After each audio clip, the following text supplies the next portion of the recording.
Keeping in fight shape all year round isn't exactly essential for most MMA fighters, but for these 10 athletes, it's pretty safe to say that they took their foot off the gas as far as maintaining their usual weight.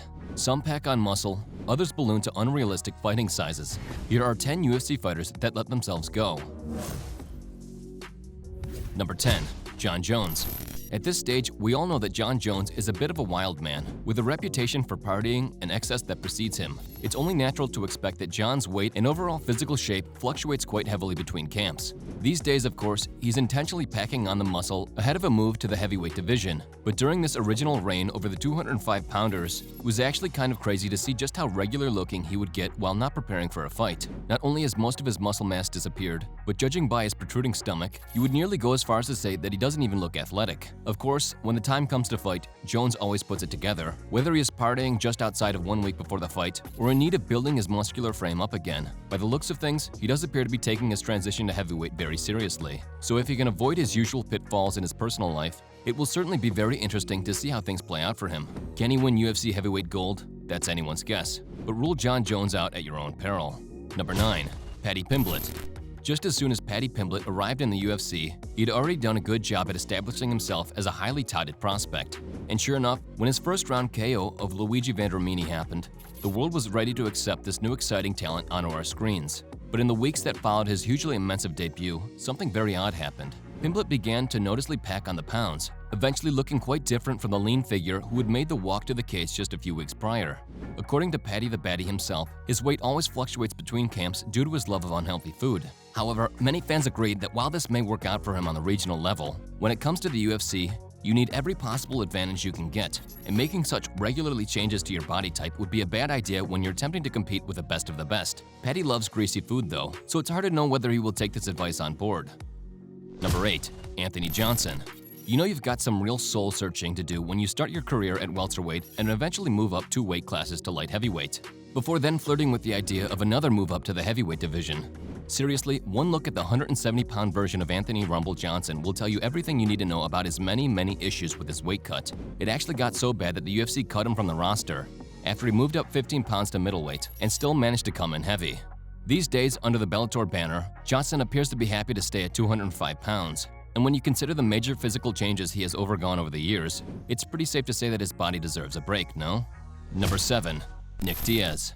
When you consider just how uninterested Nick Diaz looked as he went through the motions during his UFC 266 Fight Week promotional run, it's actually kind of crazy how good he looked in moments inside the cage. Seriously, despite a hefty amount of time away from the cage and a seriously different physique, Nick still managed to put on a good show for the fans, unloading some serious volume on his old rival, Robbie Lawler, for over 2 rounds. Sure, he was a touch slower and out of his rhythm, but as soon as fans of this former Strikeforce champion saw pictures of his physique, there was some real concern over his ability to even look decent against the more active Lawler.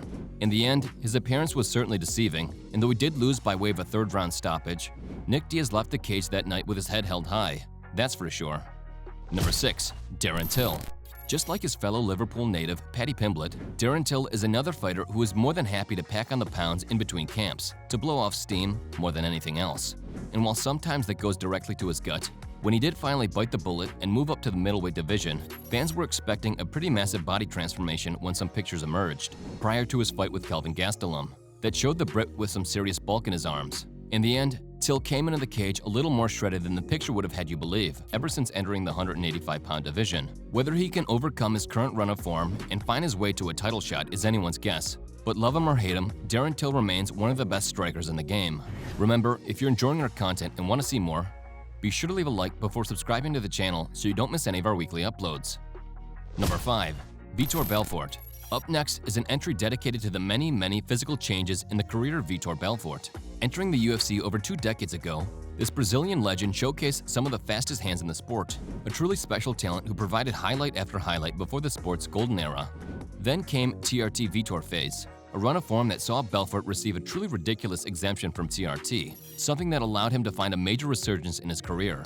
During his prime, he pulled off brutal finishes of Luke Rockhold, Dan Henderson, and the vicious KO that heavily damaged Michael Bisping's eye. However, just prior to his title clash with the then-champion Chris Weidman, the UFC stepped in and forced him to come off the TRT. And you can just see the difference in his frame when that title bout eventually came.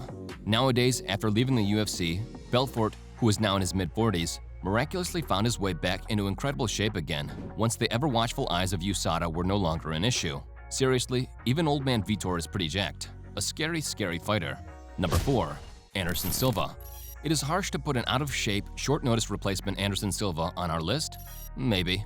But when he got the call to replace Jon Jones at UFC 200, taking a fight with Daniel Cormier on less than 72 hours' notice, it's only natural that he would enter the cage looking a little bit flabby. But it was certainly an odd sight to see the usually lean former middleweight champion competing with such extra body weight on him. Obviously, he deserves all the credit in the world for stepping up, and most people actually forget that he seriously hurt Cormier with a body shot in that bout. Overall, the fight itself was pretty boring, and DC did what he had to do in order to take home the victory. But for many people, this bout will be remembered most for the very casual physical condition of Anderson Silva. Even now, at the grand old age of 46, he always looks in better shape than he did here. Number 3. Rampage Jackson. Some fighters move up in weight for a fresh start, others do it because they feel like their physical traits might make them a real threat to the heavier men.